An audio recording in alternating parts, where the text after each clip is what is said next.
Why is this here? No, there weren't any Minutemen in Pensacola, far from it. But did you know that Pensacola was the setting for one of the most important battles of the American Revolution?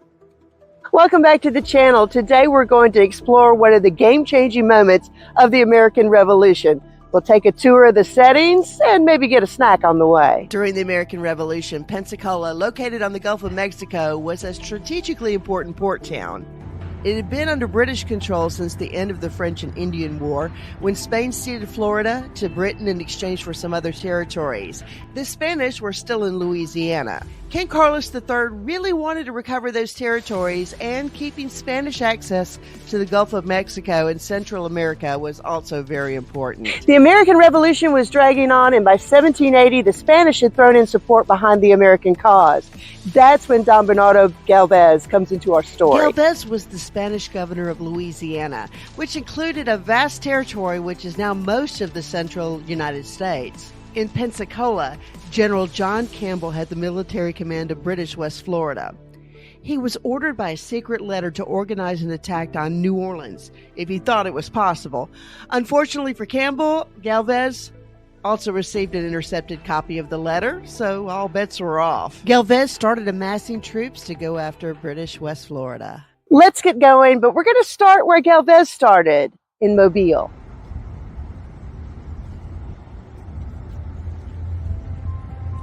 Now known by its French name, Fort Condé, it was Fort Charlotte in 1780, and it was the closest British fort to New Orleans at the time. Captain Elias Dunford was in command of Fort Charlotte. His garrison was a collection of some sailors, some volunteers, some armed slaves, less than 300 men. The Spanish met with Dunford and demanded his surrender, although he expected to get help from General Campbell in Pensacola, so he refused. They had some wine and some cigars and continued to talk. What I like about the correspondence and all the discussion between General Dunford and Galvez is that it was so well-mannered. It was so polite. They were such gentlemen. The great inequality of strength puts us in such a state that you must either give it up immediately, or you must suffer all the calamities of war. The difference of numbers, I am convinced, are greatly in your favor. However, were I to give up this fort on your demand, I should be regarded as a traitor to my king and country. My love for both and my own honor direct my heart to refuse surrendering this fort until I am under conviction that resistance is in vain. It didn't take long. Though Dunford hoped troops from Pensacola might relieve him, Pensacola was too late in responding. When a wall of the old fort finally gave way to the blow of cannons, he surrendered his fort. On March 13, 1780, the English marched boldly through the gates to the sound of drums, and lowering their flags, they buried their swords in the red soil.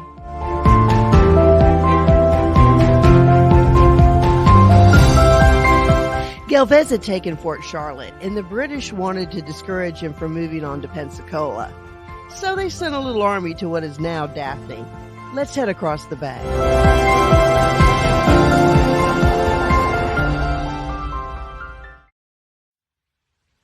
Once entrenched in Mobile, Galvez put troops over here on the eastern shore of the bay, in what is now Daphne.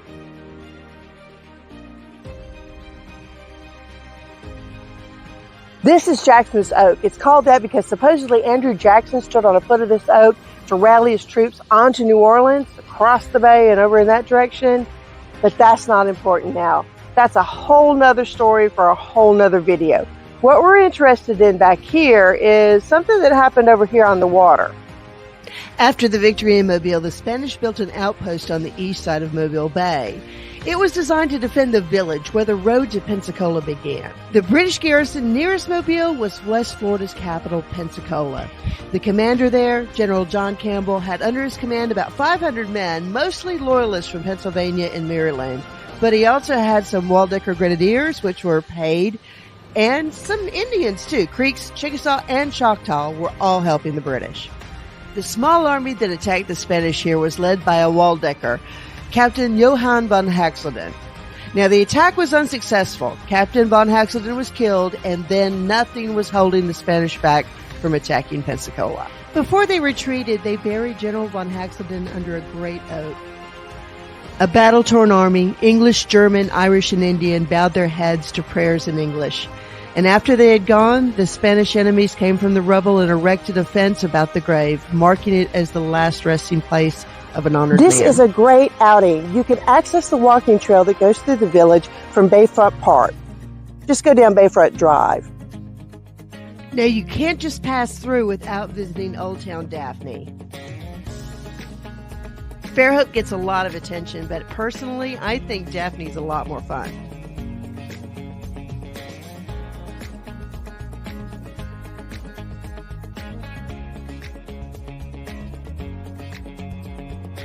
While you're following the trail from Mobile to Pensacola and you want to stop in Daphne, you definitely want to stop at Mancy's Antique Club. It's just an institution here in Daphne. Mancy's has been around forever. It's celebrating its 88th year of operation and the 100th year of the building this year. When Alex Mancy was around, there was a lot more crazy stuff in here. A lot of it's gone, but the fig leaf still works. And hey, if you know what I'm talking about, leave us a little message in the comments. If you come for brunch, Mancy's is known as the Bloody Mary capital of the Eastern Shore. And the thing to order, what the locals do on the menu, is the tuna dip.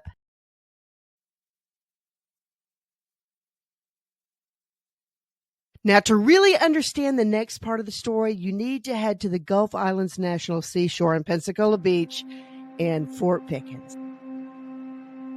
Then he headed to Pensacola, right? No. Then he went to Havana and asked the Spanish government for more troops.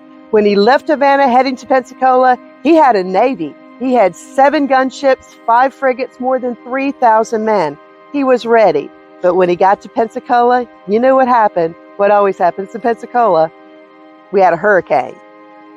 Galvez tried this again in February 1781, this time with less than 2,000 men. And most of the soldiers he collected in New Orleans. He had Irishmen, French troops, free black soldiers from Havana, and free black militia from New Orleans. The barrier island in itself wasn't that much of a problem. There was a few British officers out here. He captured them, put his own troops ashore. The real problem was how narrow this passage is. And when you come here to Fort Pickens and stand out here, you can see how narrow it really was. And with this really narrow space, the Navy commanders did not want to risk it. Calbo, who was the head of his Navy, said no way. He had no pilots, he was not familiar with the place, and there were cannons all around.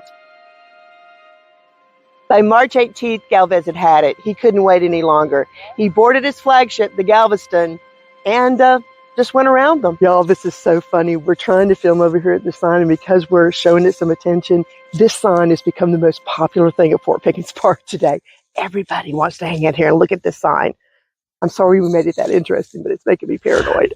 Okay, you can see in this map where he came. He came right up here, and see how tight it was? Now, the British guns were over here at Fort Barrancas firing upon him, and his men were on the shore here on Santa Rosa Island, cheering him on as the guns blazed. They're yelling, "Viva, viva, viva Galvez!"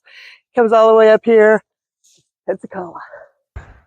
Afterwards, King Carlos of Spain let Galvez put on his coat of arms, "Yo solo," I alone. It's time for us to head on into Pensacola too, but not so fast. There's something here to check out at Peg Leg Pete's.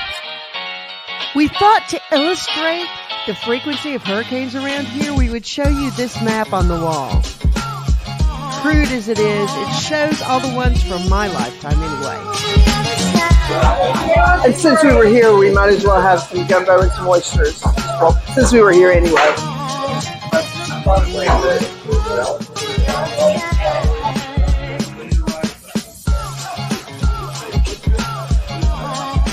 Pirate sauce. Because we're pirates.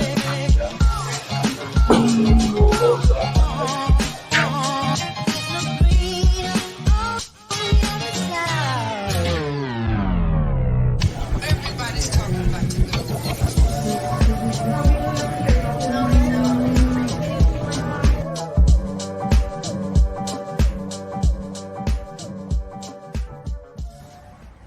Now that the Spanish were in the bay, they could land troops to go against the British on the ground. The British retreated up the hill to Fort George.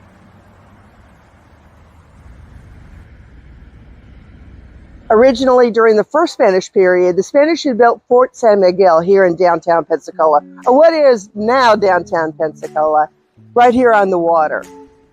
Now later, the British came in and put their officers' barracks down here. You can walk and see some of the excavated brickwork. If you want to tour the area, just follow the trail. The America's First Settlement Trail is a 3-mile marked path through downtown Pensacola and the historic district. No, our trees aren't always blue downtown. That was just something we were doing for Foo Fest. We have a lot of festivals. We love festivals in Pensacola. If you're coming through, I recommend that you get a pass from the Pensacola Museum of History. It will also give you entrance to the Pensacola Museum of Art, the Pensacola Children's Museum, and all the cottages and houses and museums in the Pensacola Historical Village. And you can use it for 7 days, so it's a great deal. Now we can move to the top of Palafox Street where Fort George was.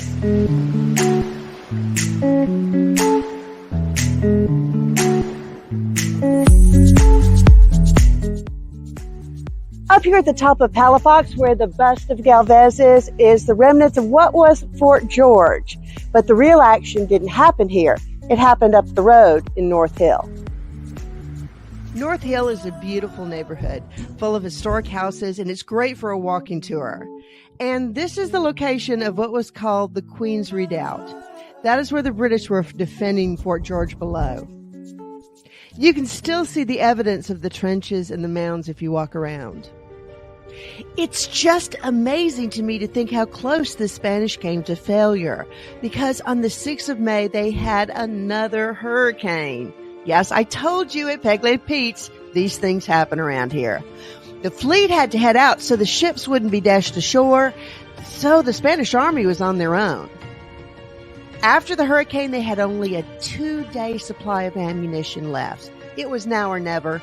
Galvez took what he had and aimed everything at Queen's Redoubt. Really, in the end, it was all just a stroke of luck. A grenade from a Spanish howitzer landed on the powder magazine there, and boom! The explosion killed nearly 100 men. The Spanish troops wasted no time to occupy what was left of the redoubt. They put their artillery there and opened fire on Fort George at a short range. Once Campbell realized it was hopeless, he gathered the Indians, gave them ammunition, and told them to take off. He did not want them to be prisoners of war. Also, 300 men escaped through Georgia. The forces that were turned over to the Spanish were mostly the Marylanders and the Pennsylvanians, and they were born here. They took them back to New York, and the Americans really didn't do anything to them. They just hung out in New York for the rest of the war. Remember, they were born here. I always think it's so funny in Revolutionary War movies when you have the British having these British accents and the Americans have these American accents, when it wasn't like that at all. Most of these people were born here. They all talk the same.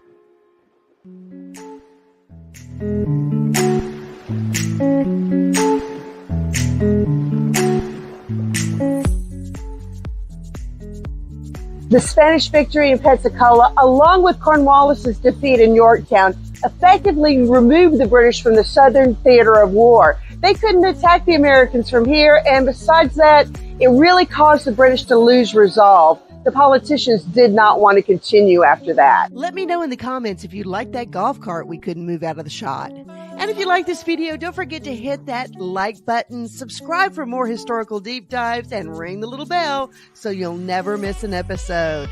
We love you. We appreciate you.